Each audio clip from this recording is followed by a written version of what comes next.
Welcome to Ecosystem TV. I'm joined today by Matt Pollins, partner and head of the TMT practice at CMS Law, one of the leading global law firms. Matt, good morning and thanks for taking the time. We're privileged to have you because thanks for having me. I think, as we all know, technology disruption today is impacting businesses beyond what used to be the involvement of law from a legal standpoint, which is contract law and IP law and a few other areas. Now technology being so pervasive has changed that quite dramatically. So I think it would be very useful for our users and customers to get a perspective from you on what they should be considering as they embark on their digital journey. Yeah, thanks for having me, Amit. It's good to be here. So Matt, tell me, with the emergence of disruptive technologies such as AI, IoT, and blockchain, what are some of the key legal and commercial implications that need to be considered? Yeah, great question, Amit, and it's one that we're spending a lot of our time advising our clients on at the moment, and actually, interestingly, in some non-obvious industry verticals. It's not just technology companies who are wrestling with those issues, it's mining companies, or it's manufacturing companies, or it's the public sector. All of these organizations are wrestling with those types of questions. I think when you talk about the legal issues around technologies like AI, it's very easy to get carried away and to get drawn into almost like ethical, philosophical debates. And I think there is a time for those. And I think we do need to ask those types of questions about what are the ethics of some of these new technologies.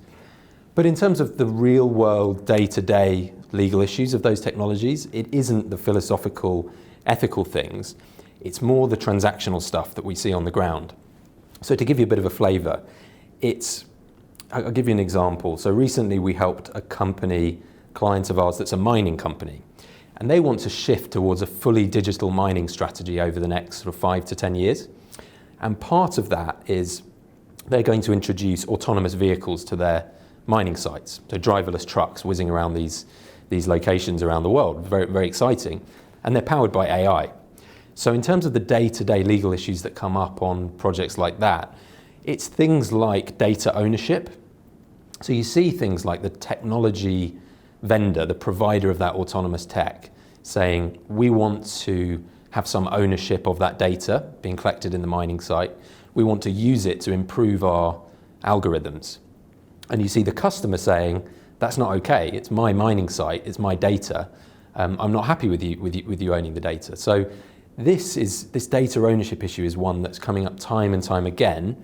There isn't a right answer yet. I think what we're probably seeing is some emergence of market practice, which is the vendor needs to be able to use some of that data to improve its algorithms, because that's how machine learning works, right? Machine learning depends on vast amounts of data coming in and improving how the tech works. So I don't think the customers can say, you can never use my data to improve the platform, because they're benefiting from 20 years of other customers who have agreed that you can use their data. So I don't think that's the right position. The middle ground, the emerging middle ground, is that the vendors can use the data, but not in a way that identifies that customer. So some of the legends of technology, as we know them, Bill Gates, Steve Wozniak, Elon Musk, the late Professor Hawking, have basically all spoken very openly about the need for regulation of AI. So, do you see enough happening in that space, and do you see a need for that sort of regulation? I'll share with you my personal view on it, which is I don't think we need AI-specific regulation. And I'll just give you one or two examples. So I was reading about a competition law issue which has come up with AI in the context of price-fixing algorithms on e-commerce platforms. So if you give a price-setting algorithm the objective of maximizing the returns for the company in the way it sets its prices on the e-commerce platform, it may figure out that one way to do that is to collude with other price-fixing algorithms from third-party companies and to artificially set the prices higher. Now, you could get very carried away and say we need a new competition law to police how price-setting algorithms work on e-commerce platforms. Or you could say we already have competition law, which governs whether or not companies can fix prices between themselves and says that they can't. So we don't need a new law. We need to perhaps introduce some new guidance as to how that applies to AI, but we don't need a new law. I think all we need is perhaps a little bit of guidance as to how these rules will apply in those situations, but we don't need a whole set of new legal systems. I think we've got to be really careful about getting drawn into sort of Asimov's laws around computers shall not harm human beings.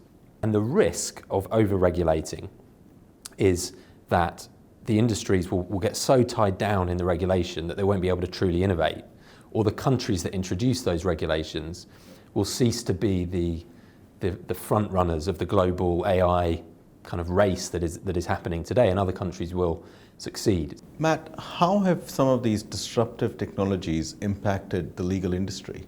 Well, look, if ever there was a sign that AI is here and is established, it's the fact that lawyers are talking about using it, right? I think we're probably the most risk averse and historically the slowest moving when it comes to the adoption of new technologies and business models. I mean, the law firm business model has been around for north of probably 100 years and hasn't, in a lot of ways, hasn't changed a lot in that time.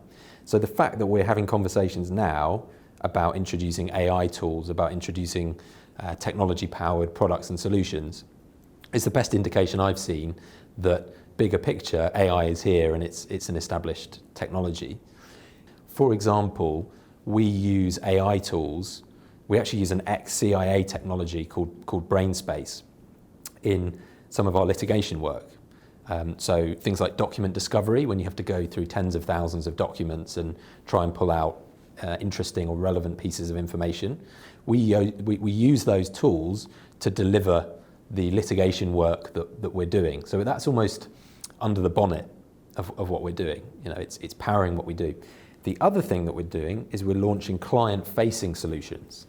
So automated contracting platforms that clients can actually buy on a subscription basis rather than engaging law firms on the, as I say, the traditional hourly rate model. So it's sort of both under the bonnet, but also it's something that's a little bit more client-facing, new products.